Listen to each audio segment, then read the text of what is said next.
Ezekiel 33:3. Welcome to the Wednesday Bible Studies. My name is Jason. We'll be covering Genesis chapters 36 to 41 today. We'll start off with a review from last week, and then we'll do an overview of Genesis chapters 36 to 41, which is our readings for this week. And then we'll go over any questions from the study. And then following that, I'll have the assigned reading for the following week. So a review from last week. Rachel was barren, and she gave her servant Bilhah to Jacob, who bore Dan and Naphtali. Leah had ceased bearing children, and gave her servant Zilpah to Jacob, who bore Gad and Asher. Rachel asked Leah for mandrakes in exchange to lay with Jacob, and then Leah bore Issachar. God then opened up Rachel's womb, and she gave birth to her first child, Joseph. Jacob makes an agreement to take the speckled cattle, and Laban removes them by giving them to his son. So if you remember, Jacob is living up with his relatives, and that's where he went to go find his wife. This is where the situation with Rachel and Leah first started. And the agreement was that Jacob would take the spotted cattle, and then Laban would have the unspotted cattle. Laban tricks Jacob by basically moving all the speckled cattle and then giving them to his son. So obviously when Jacob comes to the field, there's no speckled cattle. Jacob then peels sticks on the ground and puts them in front of the stronger cattle, and they produce spotted offspring. So what we learned last week was that scientifically, they have proven that when you feed a mother different things, it affects the children. And so what was happening was Jacob was feeding the animals specific types of sticks, and then the outcome was that they were coming out spotted. So there was obviously genes that were in the animals themselves that made the animals spotted. It just looked on the outside as if they were one solid color. However, when they produced their offspring and with the stick in place, this increased the frequency of spotted cattle. So Jacob takes his wives, children, and leaves back to Canaan while Laban was away shearing his sheep. So basically they sneak off, and he takes his wives, his children, all of his possessions, and he leaves without telling Laban, because he figured Laban wouldn't want him to leave. So while Laban is shearing sheep, Jacob takes off. And then Laban pursues Jacob and searches for his gods that were missing from his home. So Laban was really upset, mainly not just because Jacob left without telling him and took his daughters, etc., because he knew at some point that Jacob was going to leave. His major problem was the fact that the gods were missing from his home. And so when Laban went in pursuit of Jacob, he made sure to search all of his tents for his gods, which he did not find. Jacob and Laban make a covenant before Jacob continues to return home. And home for Jacob is Canaan.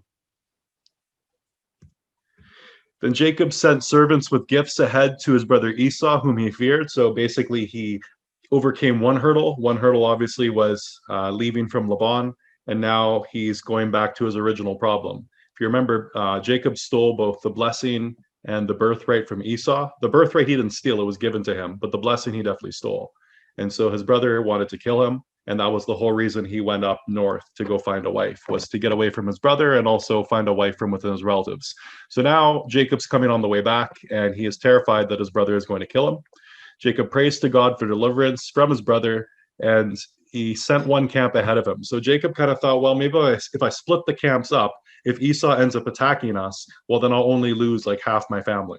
So he was trying to basically strategize as to how he could at least preserve some of his seed. Jacob encountered a man and wrestled with him until he blessed him. And then we find out later this wasn't a man at all. This was actually an angel of the Lord. And this is where Jacob is renamed to Israel in the story. So now we can confirm Israel is not a place, Israel is a person. Jacob encounters Esau. The two embrace and weep. So to Jacob's surprise, Esau is very happy to see him. This is probably having to do with Jacob praying to God for deliverance, and this was softening Esau's heart. But the two embrace each other, and they have a very emotional scene. Esau returned to Seir, and Jacob bought land in Shechem from the sons of Hamor, then created an altar at El Olui, Israel. So basically what happened was Jacob speaks with Esau. Esau says, come back with me, come to the land of Seir. And Jacob, he knows he can't keep up. He's got women, he's got children, he's got young cattle. He knows that he can't keep up with his brother. He talks to his brother and says, look, if I try to keep up at your pace, what will happen is these cattle will die in a day. So what I'll do is I'll hang behind, and then you go back to Seir, and I will take the cattle to a pasture in Shechem. And that's exactly what he does. Shechem, the son of Hamor, saw Dinah, fell in love with her, and then raped her before asking Jacob and his sons for her in marriage. So when Jacob returned to the land, Shechem is where he was living. This area of Horeb and Shechem was pretty much where his father was living as well. The sons agreed if Shechem and his people were circumcised that he could marry Dinah. On the third day, Levi and Simeon killed Shechem and all the men of the city. So they tricked them. Basically, they just had the men circumcise themselves, not because they were going to invite them into the family, because they knew after the third day, the healing process would be so painful that the men wouldn't be able to be very useful in combat. And so 2 Israelites, Levi and Simeon, were able to go back to the camp and then slay them all. Jacob worries that the people of the land will now destroy his family for what his sons had done. So remember, Jacob and his family, they're not from Canaan. This was a land that was promised to them going back to Abraham. However, they're foreigners in the land. So obviously killing a whole town of people probably isn't going to run very well with the rest of the people that are related to them in that land. So they're worried. God tells Jacob to build an altar in Bethel, the same place as Jacob's ladder. So when we saw that illustration of Jacob having a vision of seeing angels going up and down, that was at the same place that Jacob is building this altar. And Jacob tells his household to put away the foreign gods and purify themselves before the altar at El Bethel is built. So before he even goes to build the altar, he knows that his wives still have the gods of the father Laban. As a matter of fact, we had Rachel who took the gods, the idols, and then hid them under her camel's saddle. So those idols were then disposed of, and they were disposed of under a tree. The people then purified themselves, changed their clothes before they went to go build this altar, because obviously they defiled themselves with these other gods. As they leave Bethel, Rachel goes into labor in Bethlehem, giving birth to Ben-Oni, who Jacob called Benjamin, and then dies. So Ben-Oni was the name that the mother had given him, and then Jacob renamed him Benjamin. So this is the youngest child out of all the tribes of Israel so far. Isaac dies at Mamre at 180 years old, and he's buried by Jacob and Esau. So he's buried in the same place, Machpelah, the field of Zor that they bought from the Hittite. The family is buried there, and they just keep basically adding more and more ancestors to that burial place as they pass. So now we're going to do our overview of Genesis chapters 36 to 41. Starting with Genesis chapter 36. In Genesis chapter 36, we start off with Esau and Jacob, and they're in the land of Hebron. So you can see the two of them on the map there. We're going to start off first looking at the lineage of Esau, because this chapter is actually very, very heavy on Esau. So we're going to first look at Esau's lineage. We'll go from Abraham. So from Abraham to Sarah to Isaac. Isaac had 2 children. One was called Esau, one was called Jacob. They were twin brothers. And we're going to focus today on Esau, because Esau is where we get the Edomites, and the Edomites come up quite a bit in our reading. In Genesis 36, 1-5, it says, "These are the generations of Esau," that is Edom. So Edom means red. The Red Sea actually gets its name from Edom, Esau. Esau took his wives from the Canaanites, Adah, the daughter of Elon the Hittite, Holabimah, the daughter of Anah, the daughter of Zibeon the Hivite, and Basmith, Ishmael's daughter, the sister of Nebuath. And Adah bore to Esau Eliphaz, Basmith bore to Ruel, Obamalama, and bore Juash, Jalam, and Korah. These are the sons of Esau who were born to him in the land of Canaan. Now, Esau's family history is provided in 3 locations in the Bible. So we've just looked at one of them. However, we already read 2 other places in previous studies. As part of the Jacob narrative in Genesis chapters 26 and 28, that's the first time we see Esau's lineage. And then we just saw the Edomite kingdoms in Genesis 36, which you read. And then there's also a brief passage that lists his sons but not his wives in 1 Chronicles 1. At the bottom, you can see there's an asterisk. It says, "The challenge is the 2 portions of Genesis which name his wives do not appear to agree on who Esau married." So we discussed this actually on a Sabbath when we looked at Genesis 26, 28, and 36. This is what we found. Let's start with Genesis 26, 34 to 35, which we've already read. "When Esau was 40 years old, he took Judith, the daughter of Beri the Hittite, to be his wife. and Basmath, the daughter of Elon the Hittite. And they made life bitter for Isaac and Rebekah. Okay, so in Genesis 26, he's got two wives. They are both Hittites, which means they're both Canaanites. One is called Judith, the other is called Basmath. And we can see here, since they're Canaanites, it made life very difficult for Isaac and Rebekah, because Isaac and Rebekah, they didn't want their children to marry Canaanites. In Genesis 28, 8-9, it says, so when Esau saw the Canaanite women did not please Isaac, his father, Esau went to Ishmael and took as his wife, besides the wives he had, Malahath, the daughter of Ishmael, Abraham's son and sister of Nebaioth. But now if we take a look at Genesis 36, 2-5, which we just looked at earlier, we have a problem. Esau took his wives from the Canaanites, Adah, the daughter of Elon the Hittite, Oholibamah, the daughter of Anah, the daughter of Zibeon the Hivite, and Basmath, Ishmael's daughter, the sister of Nebaioth. If we just take a look at the highlighted words, notice first, let's look at Ishmael. If we see, we have in Genesis 36, Basmath, Ishmael's daughter. But if we look at Genesis 28, we have Mahalath, the daughter of Ishmael. So right here, we've got a problem. They either have two names, perhaps Malahath is Bismael, maybe they're Bismath, perhaps the same person, or perhaps Esau married two of Ishmael's wives. We have some complexity here, because if we take a look, we can also see Judith isn't even mentioned in 36. When we take a look at Elon the Hittite's daughter is called Basmath, but if we take a look in Genesis 36, Elon the Hittite's daughter is Adah. So we have a lot of disconnects here. So with the lineage of Esau, when we do a comparison, we see in Genesis 26-28, the daughter of Beri, the Canaanite, is Judith. The daughter of Elon is Basmath. The daughter of Ishmael is Mahalath. And the daughter of Anah, we don't have that individual being mentioned. Then we go into Genesis 36, and then we see no daughter for Beri. The name is not mentioned. We see a daughter for Elon, which is Adah, which doesn't match the name Basmath we see in 26 and 28. And then we see the same thing with Ishmael's daughter, who goes from Mahalath to Basmath.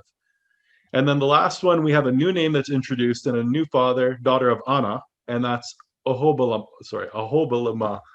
So Genesis 36 lists a different name for the daughter of Elon, Adah, instead of Basmath, a different name for the daughter of Ishmael, Basmath, instead of Mahalath, and Judith is replaced by a wife from a different father.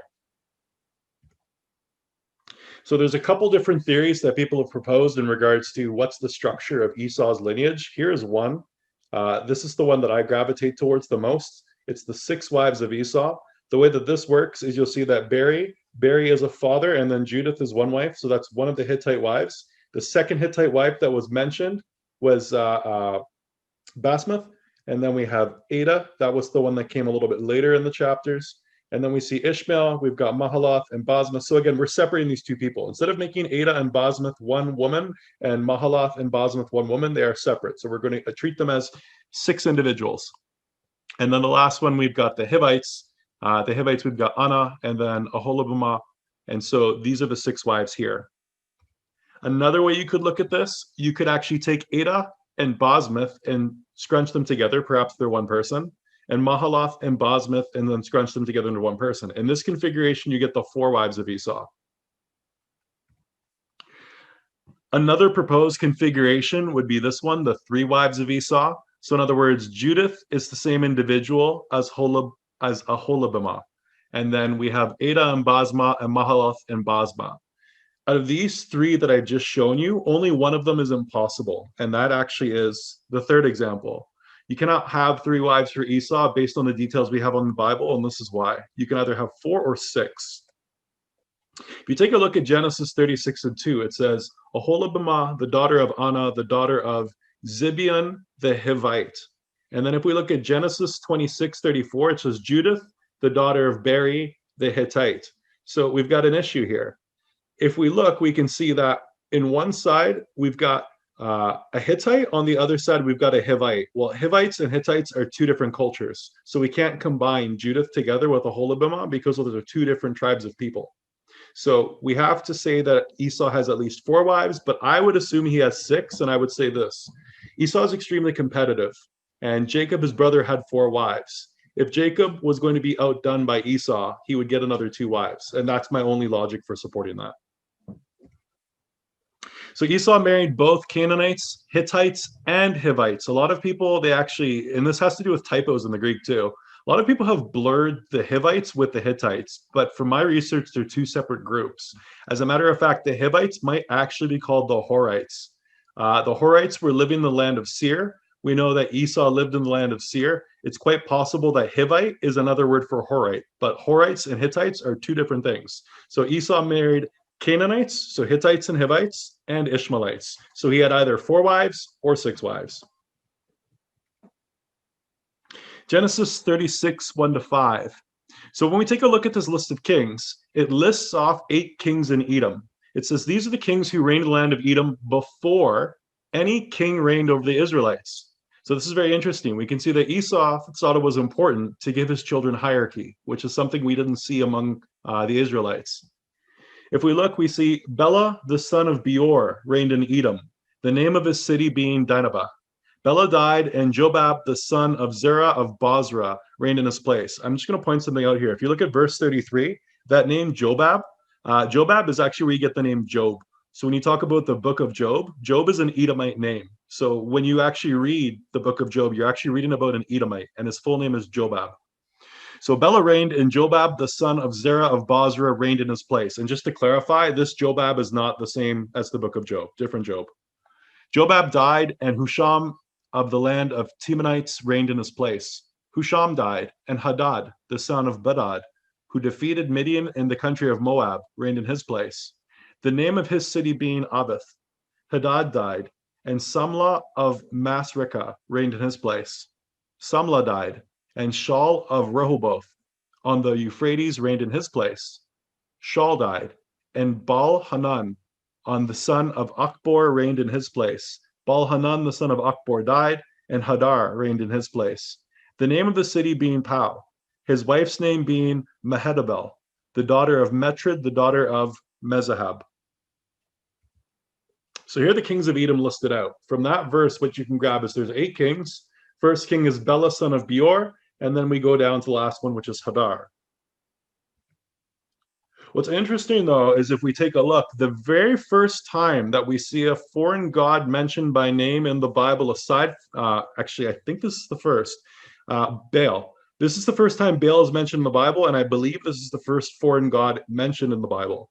If you notice, Baal is mentioned here at Baal-Hanan, son of Achbor. So first place in the Bible that Baal shows up is right here. But if you take a look at the first king is called Bela, son of Beor. The question is, was Bela, the son of Beor, also associated to the worship of Baal, and did it carry through all these kings? When we take a look in the lexicon at Genesis 36:32, in the Strong's Concordance, it tells us that Beor is the father of an Edomite king, also the father of Balaam. So then when we're looking at Bela, Bela is associated to Baal. So Bela is coming from Balaam. So Bela, son of Beor. We also have Hadad, son of Bedad. Hadad is an interesting one. And the reason why is because in the area of Mesopotamia during this time, the god Baal, like this is what you have to understand about Baal. Baal is not a name, Baal is a title. So there's other gods that use this name Baal since it's a title. So if we look, we have this name Hadad, and Hadad is actually a Canaanite deity. The full name of the deity was Baal-Hadad. So Baal meaning Lord or owner, and then Hadad was the name. It's quite possible that Hadad might have been one of the children of either Esau or Ishmael, because both Esau and Ishmael had children named Hadad. If we look at Hadad in the Encyclopedia Britannica, it says Hadad was a Hittite deity called Teshub. So the Hittite deity Teshub was identical with Hadad. The Hurrian Hittites, the Hurrians and the Hittites, there was kind of an amalgamation that happened with them over history, but they worshiped the same god. Baal was known as the storm god Teshub. So the Hittites worshiped the storm god Teshub. Esau likely learned to worship Baal from Judith or Ada. Judith and Ada were his first wives, who were both Hittites. Esau's first king was named Bela, and he was a son of Balaam. The Hittites worshiped Baal as Tesub, and the name Hadad was an alternate name. So it would make the most sense if we see that Esau's very first king was called Bela, and he was the son of Balaam, and then we take a look and see that Esau's first two wives were Hittites, it would make the most sense that the Hittites taught Edom to worship this foreign god. If we take a look at Hebrew University on Baal, son of Dagon, in search of Baal's double paternity, we can see that Tisab is the same thing as Damaris, that was to the Greeks, as it was Baal in the Ugaritic texts, which came later. So these are all identical. If we take a look in the Jewish Encyclopedia under the name Baal, we'll find that the question as to the origin of the worship of Baal among the Hebrews can only be settled by tracing it among the Semites in general, and especially among the Babylonians. Okay, so the Jewish Encyclopedia says the worship of Baal, the sun god, Bel, the sun god, they associate the origins to Babylon. Here, the name Bel is that of one of the earliest and most honored national deities. Bel was the special god of Nippur, perhaps the oldest Babylonian cities. Nippur was in the earliest known times a religious center, and the prestige of Bel was so great that when the city of Babylon became supreme, his name was imposed upon that of Merodach, the patron deity of the capital, who is thenceforth known as Bel Merodach, or simply Bel. So what's really interesting here is, again, we're seeing another name chained off of this name Baal. We've seen Baal of Beor, we've seen Baal of Peor, we've seen Baal Merodach, we've seen Baal Hanan. We've seen various examples of this word Baal, which means Lord, and it's attached to someone's name. Baal Hadad is another one. What it looks like is happening here is like people are being deified. So it looks like Baal, this prefix that goes on the front of the name, this designates when someone becomes inaugurated as some kind of a god. They're part man, part god. Baal was worshipped in Babylon, Canaan, and Zor. So if you take a look at the arrows, so Nippur is where the Jewish Encyclopedia said the worship of Baal had originated from, because it's the oldest city in Babylon. That orange block actually represents the area that was once Chaldea, or Babylon, basically the empire. So it was quite large. And you have to remember that Abraham had grown up in Ur, went to Haran, and then made his way into Canaan. We remember, though, when we were reading about the stories of Lot, when Lot and Abraham had split up, and then Lot was living in Sodom and Gomorrah. Remember when Lot was taken out of Sodom by the angels, and then he went into the cave? His daughters had sex with him, and they had two children. One was called Ben-Ami, which was the father of the Ammonites, and then we also had Moab, the father of the Moabites. Both of them worshipped a solar deity called Shamash. Shamash was also known as Moloch. So if we see here, Baal could be referring to both Shamash, it could also be referring to Moloch. So when we look at Sodom, the god of Sodom was likely a sun god. And if we take a look a little bit towards the left of Sodom, closer to Mamre, Baal was also worshipped around Mamre. So Baal just means owner or lord. It's not a name, it's a title. It means owner or lord. In Babylon, later in time, there was another Baal. It was Baal Marduk. And again, has the same meaning as the Baal that was coming from other areas in Mesopotamia, which means owner or lord.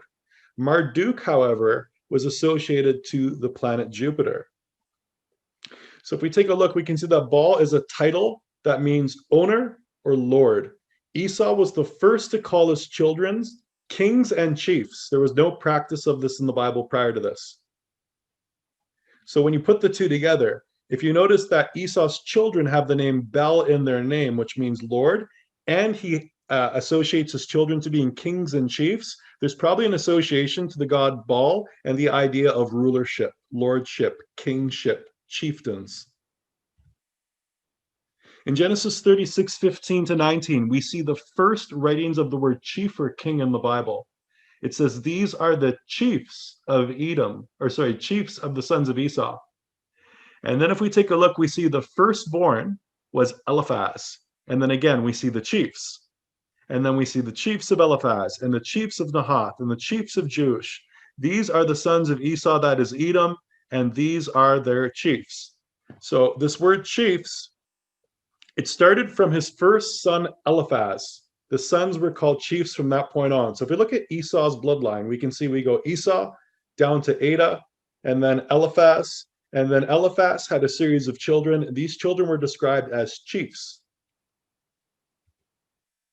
So here are the chiefs of Esau: Teman, Omar, Zepho, Kenaz, Korah, Gatam, Amalek, Nahath, Zerah, Shema, and Mizah.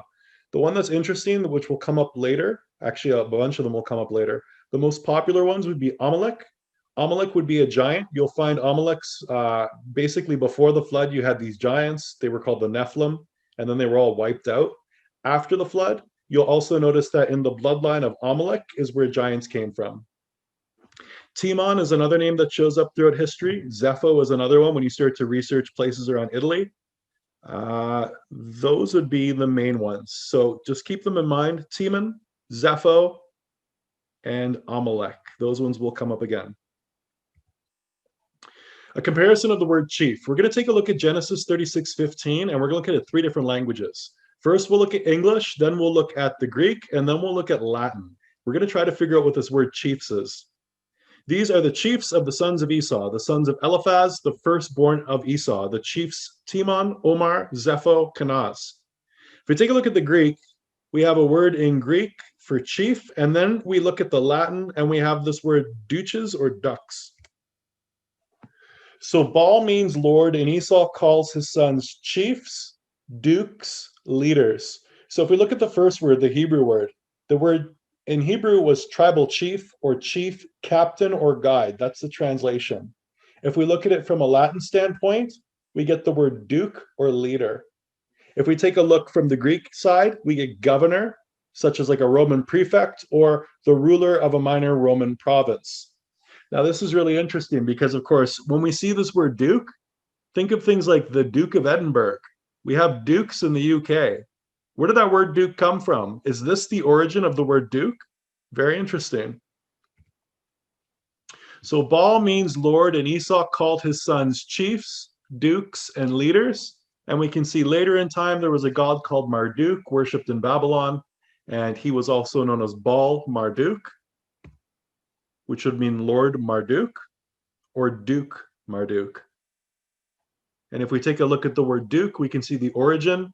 It originates from Latin, which means that, yes, the first time we see the word duke written in language whatsoever is in the Bible. So the title of duke is actually first shown in the Bible in the book of Genesis relating to Esau. That word did not exist before that. So overview of Genesis 36. We see a list of Esau's Canaanite and Hittite wives as well as his sons. Based on the details provided in Genesis 26, Genesis 28, and Genesis 36, Esau had either 4 or 6 wives. Esau married Canaanites as well as Ishmaelites. Esau moves away from his brother Jacob back to Seir. We find that their possessions were too great to dwell together in the same land. As a matter of fact, remember when we were reading Genesis chapter 35, we saw that Esau and Jacob had to bury their father. If you remember when when Jacob was coming back into Canaan, he told Esau to go ahead into Seir. Well, Esau went down to Seir and then came back for the death of his father to bury his father, and he was residing with Jacob at that time in the same land. So this is where we see their possessions, just like we saw actually earlier with Abraham and Lot, their possessions became too great, so they had to split up again. And this is when we see Esau go back to Seir. We see the name Baal and Bel showing up within Esau's lineage, and then Esau I missed a typo there. Esau ordained his children as chiefs and kings. So the Israelites didn't call their children kings or dukes or leaders or chiefs.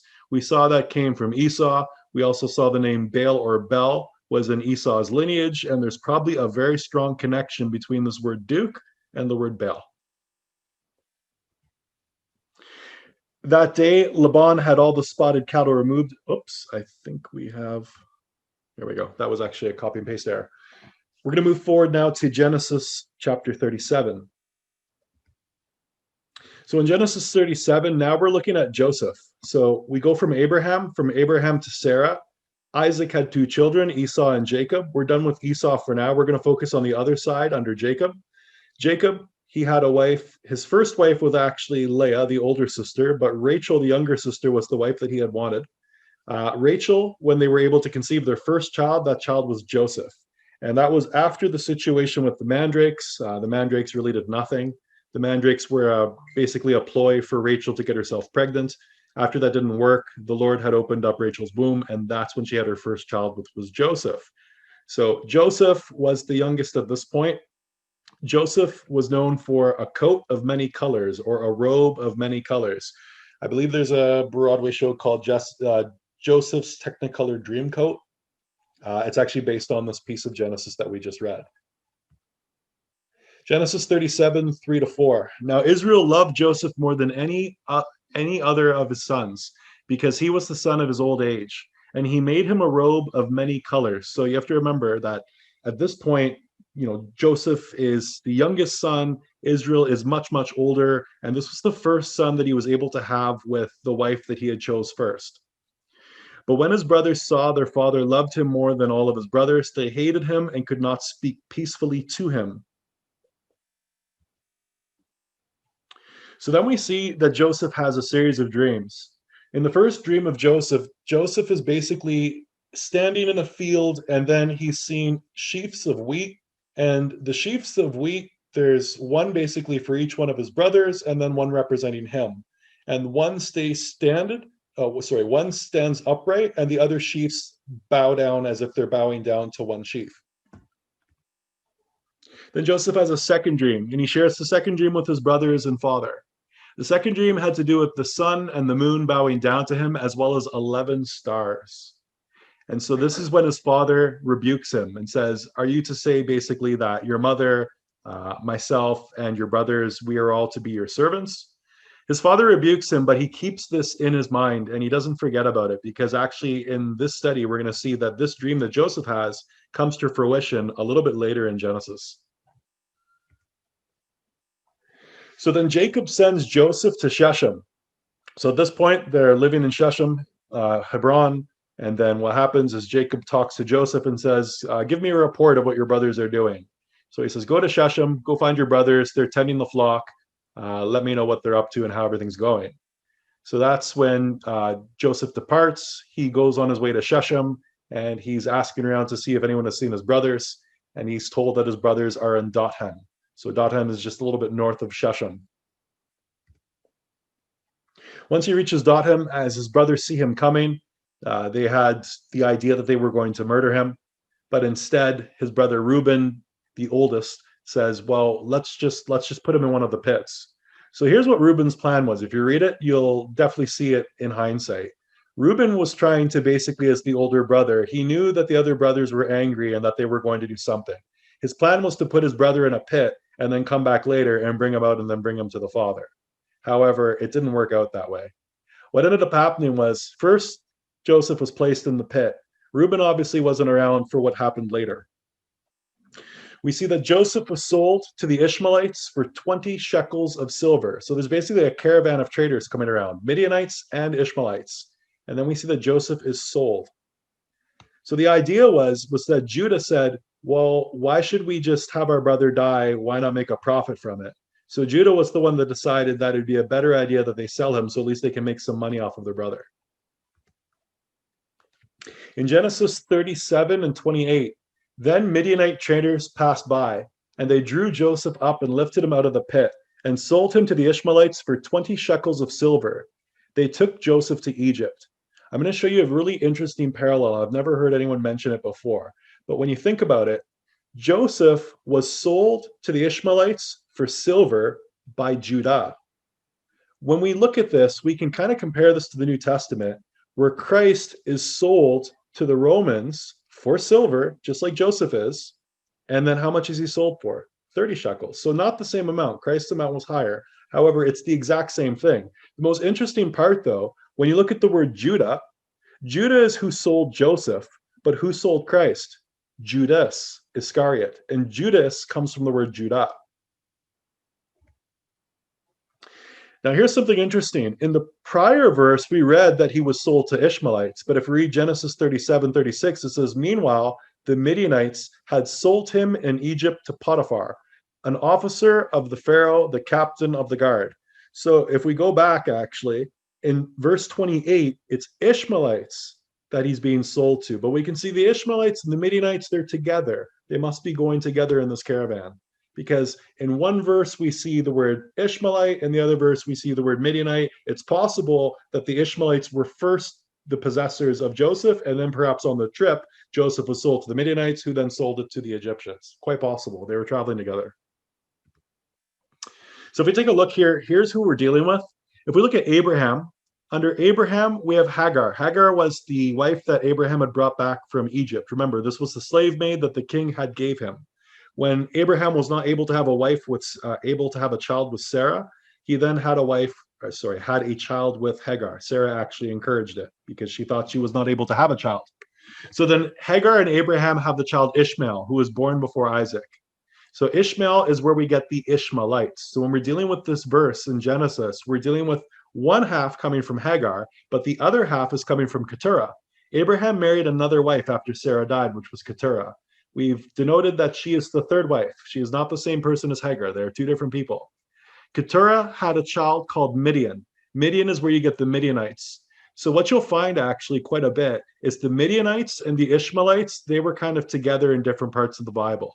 And probably the reason why is because they both probably saw themselves as not being the promised child, as Isaac was the promised child. So they probably got along with each other. If we take a look at the map here, we can see this is where Midian resided. So Midian resided in the Arabian Peninsula, as well as on the east side of it as well. The Midianites were pretty far away from where they had basically set up their camp, because Dodan is where they had grabbed Joseph. So they must have had some kind of a route that went down into Egypt. And if you take a look, you can see where it says in Egypt under Ramses, the land of Goshen. Later in Genesis, we find that is where the family is living. When Joseph is in Egypt, we don't know exactly where he is in Egypt, but we can assume he's near the land of Goshen because that's where his relatives come near the end of Genesis. Jacob sees the robe in goat's blood and believes Joseph is dead. So we have one half of the story that's Joseph being taken away in a caravan and delivered off to the Egyptians. On the other side of the story, we have a father who thinks that his son is dead. Because Reuben comes to his brothers after realizing that his brothers had sold him, Judah specifically sold him to the Ishmaelites. Reuben's plan was just to grab him out of the pit. So Reuben's concern was, well, what am I supposed to do? I'm the eldest. I'm supposed to go back to our father now and try to explain where his youngest, his favorite son went. And he's going to blame me because I'm the oldest. And so the other brothers came up with the idea of basically taking his robe, tearing it a little bit, cover it in goat's blood, and then showing it to the father. And so basically they deceived Jacob. They deceived Jacob because they didn't want to admit what actually happened. Then the Ishmaelites who arrived in Egypt sell Joseph to Potiphar. And in this case, it's actually not the Ishmaelites, it's the Midianites to be technically accurate, but it was the Ishmaelites who first purchased Joseph from his brothers. So Genesis 37, we learn more about Joseph, the second youngest son, who was his father's Jacob's favorite. Jacob made Joseph a beautiful robe of many colors, and his brothers hated him. He would tell on his brothers. As a matter of fact, we read in Genesis 37 that his brothers were made report of by Joseph when they would do something wrong. Joseph had a dream that he and his brothers were in the field binding sheaves when his sheaves stood up and his brothers bowed down around it as if he was reigning over them. Joseph had a second dream in which the sun, the moon, and 11 stars bowed down to him. His father rebuked him, but remembered what he said. And we find out later in Genesis, this dream that Joseph has twice, it actually happens. Jacob's sons pastured the flock near Shechem, and when Jacob sent Joseph to bring word from them, Jacob sent Joseph to bring word for them and sent Joseph to Dodom. So first Joseph went to Shechem, spoke to some men along the way, and then found his way in Dodom. Joseph's brothers saw him from afar and conspired to kill him by killing him and throwing his body into a pit. Reuben demanded that they not take his life, but place him into a pit so he could rescue him later. Joseph was stripped of his robe by his brothers and thrown into the pit. The brothers saw Ishmaelites coming from Gilead and with Midianite traders. Judah convinced the other brothers to sell Joseph, and he was taken out of the pit and sold for 20 shekels and then taken to Egypt. When Reuben returned to the pit, he saw Joseph missing, and when he asked his brothers what to do, they took Joseph's robe and dipped it in goat's blood. They showed the torn robe covered in blood to their father Jacob, who mourned the loss of his son. The Midianites sold Joseph to Potiphar, who was an officer of the Pharaoh and captain of the guard. So this isn't the Pharaoh. He's working for the captain of the guard of the Pharaoh. Genesis 38. In Genesis 38, we're going to come back to Judah. So now we're going through Abraham, Sarah, Isaac, Rebecca, and now we're going through Jacob, and now we're going through the older sister. So the older sister was the sister that Jacob first had children with. And the first four children were Reuben, Simeon, Levi, and Judah. We're going to take a look at Judah, the fourth born child. Judah had two wives. We find out that one wife was Shua, she was a Canaanite, and then later Tamar. Shua had the children Onan, and Shelah. In Genesis 38:6, it says, and Judah took a wife for his firstborn, and her name was Tamar. So if we take a look, basically what Judah had done was when his first son was born, he had basically assigned a future wife for his first son. What happens, though, is we find that dies. Genesis 38:8, then Judah said to Onan, go into your brother's wife and perform the duty of a brother-in-law to her, and raise up offspring for your brother. So died. Died without any children, which is a huge shame in Hebrew tradition. So what was going on here was in Israelite tradition, what they would teach their children is if a brother dies, the other brother would have children on behalf of the brother who had passed away, and those children would be the brother's children who was deceased. So Onan, if Onan was to have children with Tamar, those children would actually be children. And what ended up happening was Onan decided that he wasn't actually going to impregnate Tamar. So he was actually sleeping with Tamar. However, he was dropping a seed on the ground. And this is the reason that Onan had ended up dying. The Lord killed Onan. So now we've lost two sons. So first off, we're seeing something strange, which is we see an Israelite, Judah, marrying Canaanites, which is something that was taboo. But we're noticing that all of the children, these Canaanite children, they're all dying because they're wicked. Genesis 38:8. Then Judah said to Tamar, his daughter-in-law, remain a widow in your father's house till Shelah, my son, grows up, for he feared that he would die like his brothers. So Tamar went and remained in her father's house. So this is actually the second time she's daughter-in-law. The first time she was daughter-in-law was when she was supposed to marry dies. And then she's supposed to marry Onan. Onan dies. So she's actually two times daughter-in-law. Now Judah says, you know what? Just hold up. Wait till Shelah gets older. You can marry my youngest. Then we have the death of Judah's wife, Shua, so his Canaanite wife. Genesis 38:13. And when Tamar was told, your father-in-law is going up to Timnah to shear his sheep, she took off her widow's garments and covered herself with a veil, wrapping herself up, and sat at the entrance of Enom, which is on the road to Timnah. For she saw that Selah was grown up, and she had not been given to him in marriage. So Judah had said, hey, you can marry Selah when he grows up. But obviously that didn't happen because we can see that after Judah's wife dies, Shelah is fully grown and he hasn't been given over to Tamar yet. And so Tamar comes up with a scheme. So Judah had promised in Genesis 38:11 that Shelah was going to be the husband of Tamar.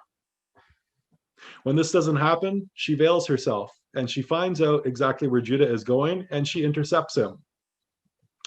Tamar intercepts Judah at Enom. So when he was going to shear the sheep, what she did was she stood at the entrance of Timnah, which is at Enom, and she basically came and waited there so he would cross her path. And when he crossed her path, this is what happened.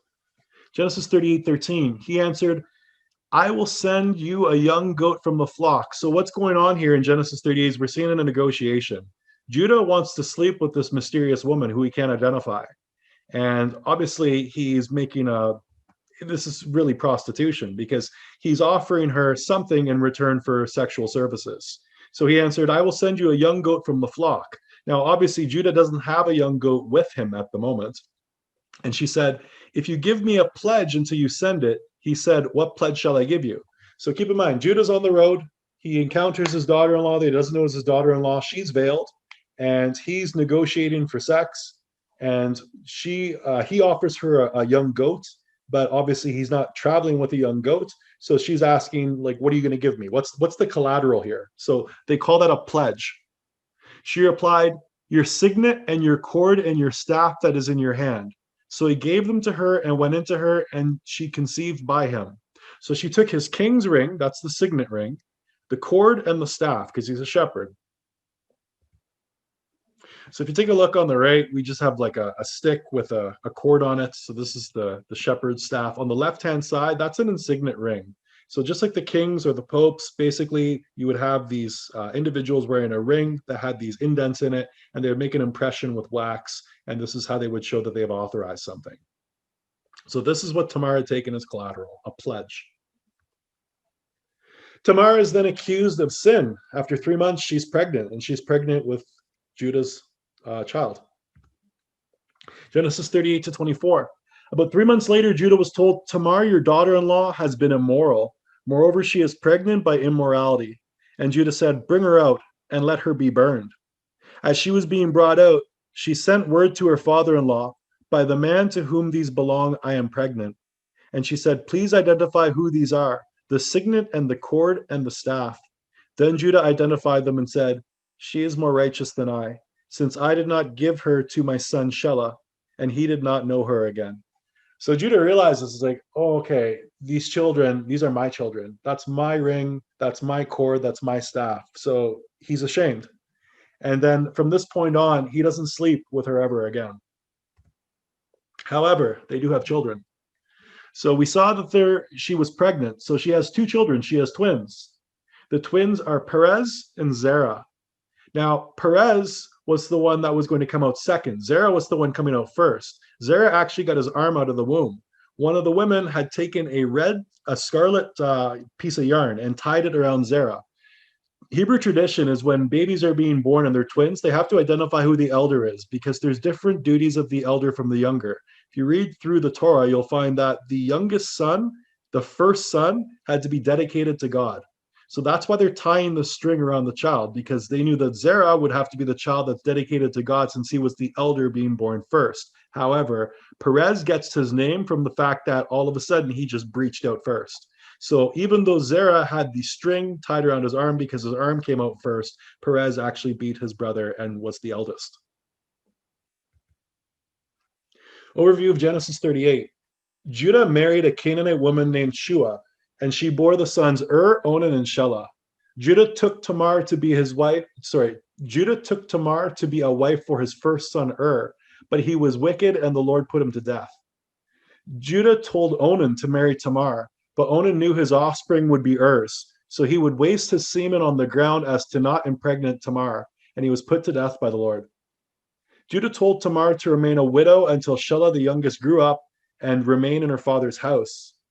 When Shelah grew older, Judah did not give her to Tamar, and Judah's wife Shua died. Judah was going to Timnah to shear sheep after his wife died, and Tamar tricked him by dressing up as a prostitute, sitting at the entrance to Enom, which was along the way. Judah didn't recognize Tamar, and he exchanged his signet, cord, and staff for her services. So that was the pledge. Basically, he pledged not that he was going to give the staff, the cord, and the ring. He was going to give her a young, young goat. But obviously he didn't have the young goat with him. So this was basically collateral until he came back with the goat. Judah searches for what he thought was a temple prostitute, but was unable to find her. So he's looking for his cord, his staff, and his ring, and he has the goat with him, but he can't find the prostitute that he slept with. So obviously he's embarrassed, and he decides he'll just keep it to himself. After 3 months, Tamar is showing signs of being pregnant and accused of immorality and is to be killed. So Judah even said, burn her. Tamar shared that the object she possessed belonged to the father, and Judah felt shame. He recognized that that was the prostitute that he slept with, his own daughter-in-law. Tamar had twins, one named Perez and the other named Zerah, born with a red string around his arm. So Zerah was really the oldest, but Perez did this weird thing where he breached out first. Genesis 39.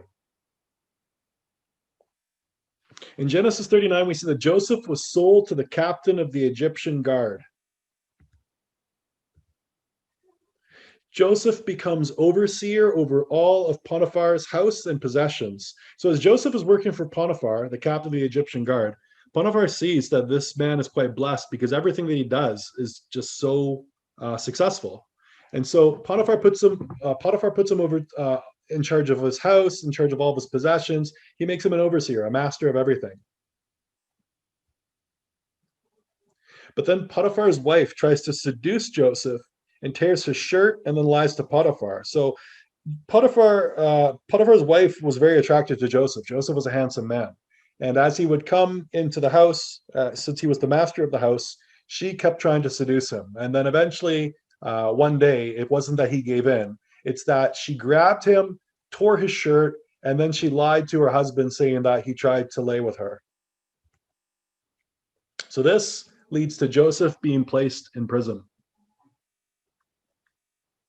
In Genesis 39, Joseph is living in Egypt after being purchased by Potiphar, an officer of the Pharaoh and captain of the guard. The Lord was with Joseph, and he was successful in all he did. And Potiphar saw this and placed Joseph as overseer of his house and all he had. Joseph was handsome, and Potiphar's wife tried to sleep with him, but he rejected her motions. One day, Potiphar's wife tried to persuade Joseph, but when he rejected, she tore his shirt and then accused him of trying to lay with her. Potiphar placed Joseph in prison, and the prison keeper placed him in charge of the prisoners. So Joseph had this habit of everywhere he went, he was given more responsibility, more power, because he was so successful in the work that he did. So the Lord was always with Joseph. Genesis 40. In Genesis 40, Joseph meets the cupbearer and the baker of the Pharaoh. So Joseph's already in jail. He was put in there for false allegations. But now we have the cupbearer and the baker. They had done something offensive to the Pharaoh, and now they were residing in jail with Joseph. While they're in there, they have dreams. And first off, we have the cupbearer share his dream. The cupbearer basically shares a dream of branches with eventually grapes that grow, and then a cup, and then grapes that are squeezed into a cup and then handed to the Pharaoh. And then once the baker sees that the cupbearer, this comes to fruition, the cake baker basically decides to confide in Joseph as well and tell him the dream that he had. And his dream was different, where basically he had these baskets, 3 baskets sitting on his head. The top basket was filled with food, and the top basket filled with food for the Pharaoh was being eaten out of by birds. So then Joseph interprets these dreams, and he does so in Genesis 38, 24. Then Joseph said to him, this is its interpretation. The 3 branches are the 3 days. So first we're talking here to the cupbearer. In the 3 days, Pharaoh will lift up your head and restore you to your office, and you shall place Pharaoh's cup in his hand as formerly when you were his cupbearer. Only remember me when it is well with you, and please do me the kindness to mention me to Pharaoh so I can get out of this house. For I was indeed stolen out of the land of the Hebrews, and here also I have done nothing that I should be put into the pit. Genesis 40, 19 to 22. This is the second interpretation. In 3 days, Pharaoh will lift your head from you and hang you on a tree, and the birds will eat the flesh from you. So here we can hear Joseph saying, okay, the cupbearer is being restored to power, but the baker is going to be beheaded. On the 3rd day, which was the Pharaoh's birthday, he made a feast for all his servants and lifted up the head of the chief cupbearer and the head of the chief baker among his servants. He restored the chief cupbearer to his position, and he placed the cup in the Pharaoh's hand, but he hanged the chief baker as Joseph had interpreted to them. Huffington Post, I thought I would bring this up. This is why you get to celebrate your birthday every year. What you read in Genesis about the Pharaoh's birthday is the first birthday ever recorded in history. When the pharaohs were crowned in ancient Egypt, they were considered to have transformed into gods. This divine promotion made their coronation date much more important than their birth into the world. Scholars have pointed out the Bible's reference of a pharaoh's birthday as the earliest known mention of a birthday celebration around 3000 BC. So here we can see what we're reading here having to do with the baker baking a cake for the pharaoh. That is the first birthday ever mentioned in history. Egyptologist Dr. James Hoffmeyer believes that this is referencing the subject's coronation date, since that would have been the pharaoh's birth as a god. So this argument is that this wasn't actually the birthday of the pharaoh in regards to the day he was born.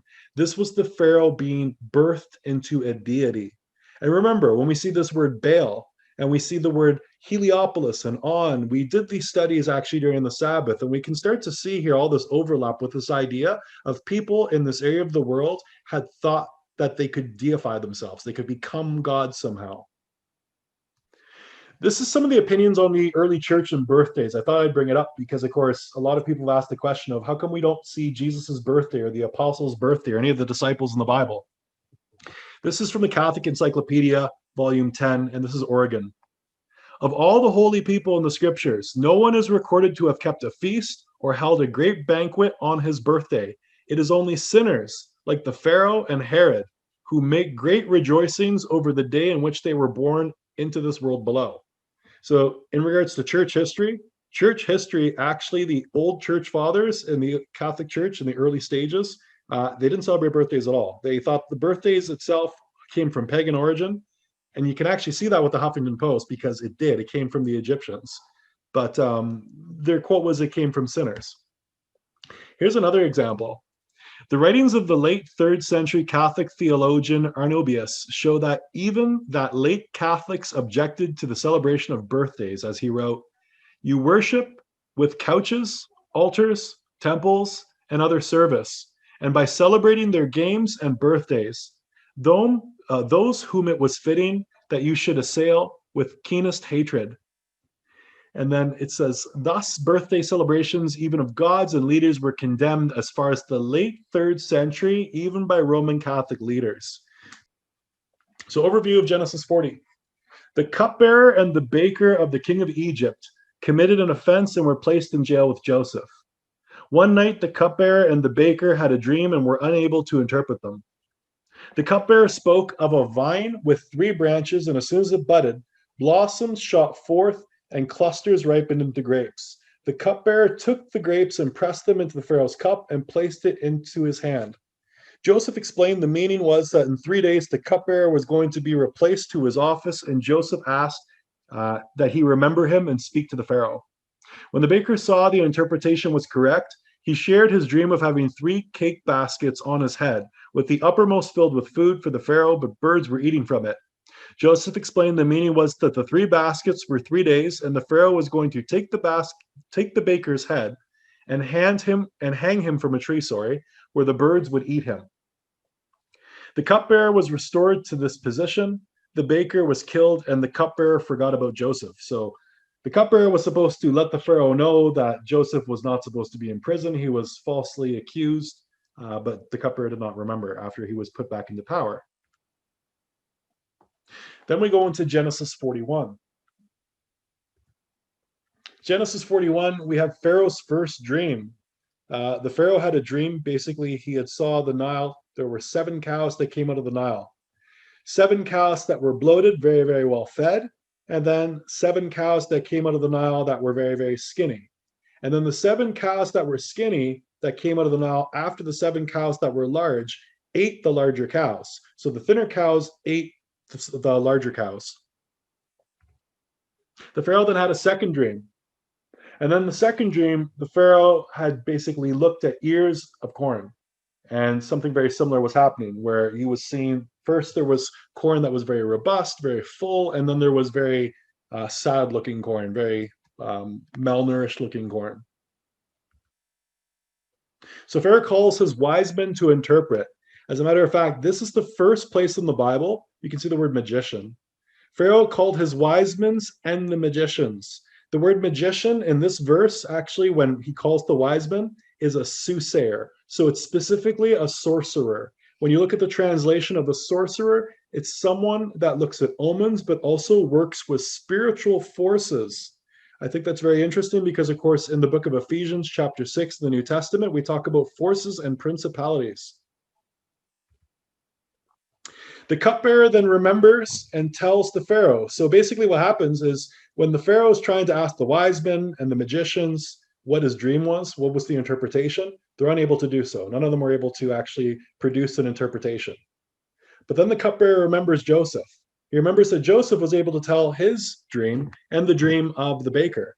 And so he tells the Pharaoh that there is a Hebrew in the prison, and he is able to tell the dreams of the Pharaoh. Joseph then interprets the dreams of the Pharaoh. In Genesis 38 to 24, it says, Then Joseph said to Pharaoh, The dreams of the Pharaoh are one. God has revealed to Pharaoh what he's about to do. So here, right in the first sentence, we can see this dream came from God. And secondly, the two dreams are both the same thing. The 7 good cows are 7 years, and the 7 good ears are 7 years. The dreams are one. The 7 lean and ugly cows that came up after them are 7 years, and the 7 empty ears blighted by the east wind are also 7 years of famine. It is as I told Pharaoh. God has shown to Pharaoh what he is about to do. There will come 7 years of great plenty throughout the land of Egypt, but after them will arise 7 years of famine. And all the plenty will be forgotten in the land of Egypt. The famine will consume the land, and the plenty will be unknown in the land by the reason of the famine that will follow, for it will be very severe. The Pharaoh puts Joseph in charge of all the resources in Egypt. So basically, after Joseph interprets this dream for Pharaoh, Joseph said, look, it would be a pretty good idea if you put someone in charge of the whole land of Egypt, basically have them fill your storehouses, during the 7 years of plenty, and take 1/5 of everything that you have and then put it in the storehouse for the 7 years of famine. And so when the Pharaoh looks to see who should this man be, who is this wise man that I should put over top of all the resources of Egypt, this becomes Joseph, because the Pharaoh sees that Joseph's God is favorable with him. And so he takes off his ring and he actually gives the ring of the Pharaoh to Joseph. So he has the Pharaoh's insignia ring. So he has power over everything in the land of Egypt. So I just wanted to make sure that there is a clear divide here. The first person that Joseph was working for was the captain of the guard, not the Pharaoh. Now Joseph is empowered through the Pharaoh, which means he has power over all of Egypt, not just the house of Potiphar. So then later, Joseph marries Asenath, a daughter of Potiphar, a priest of On, and has Manasseh and Ephraim. Now this is interesting. If you look, a priest of On, when we were studying, we saw that in Exodus, we have 3 Egyptian cities that are built, but it only shows 2 in the King James Version or any English translation. We find a 3rd city in the Greek Septuagint.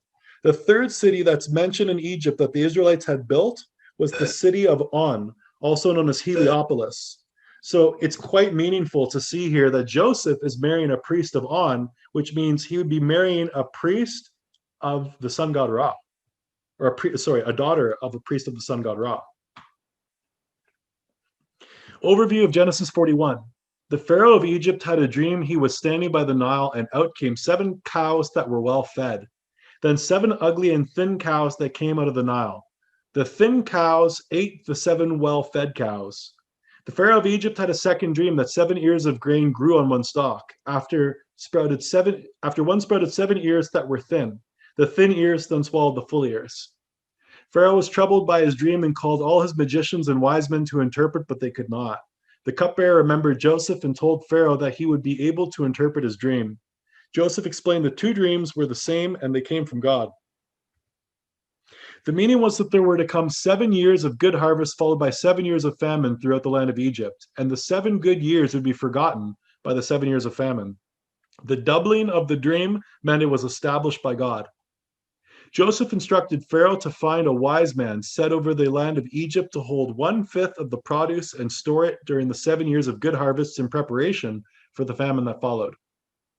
Pharaoh appointed Joseph to this task, gave him his signet ring, clothed him in fine garments. Pharaoh called Joseph, and I have a typo there, and gave him marriage to Asenath, the daughter of Potiphar, priest of On. Let me just quickly pull up that word there. It's actually, let's go up a bit. So this word only shows up once in the Bible, actually, and there's no interpretation for it. I've looked all over the place. So when Joseph rises to power, he's given a different name. So here's the name. It's Zaphanath Paneah. I looked this word up. The only thing that you can actually find from this word is it might be an Egyptian word that has the word life in it. So it would make sense that if Joseph's brought to power by the Pharaoh of Egypt, and he's given him possession basically of all of his resources, Joseph is pretty much his lifeline. So to see that this name that the Pharaoh gives Joseph has this Egyptian word life within it. Probably has something to do with the fact that Joseph is saving Egypt. But that's all we can really get from this name that the Pharaoh had given him. The famine was larger than just Egypt, though. It affected the whole world at the time. And people from all over the world came to buy grain from the Egyptians, which was headed by Joseph. And when the famine came, Joseph had two sons, Manasseh and Ephraim. For our struggle is not against flesh and blood, but against the rulers, against the authorities, against the powers of the dark world, and against the spiritual forces of evil in the heavenly realms.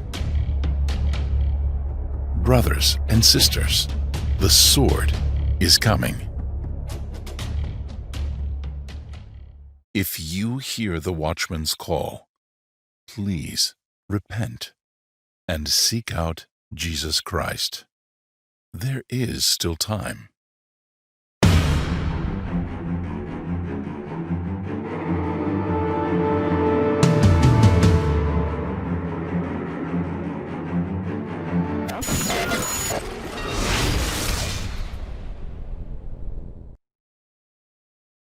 That at the name of Jesus, every knee shall bow.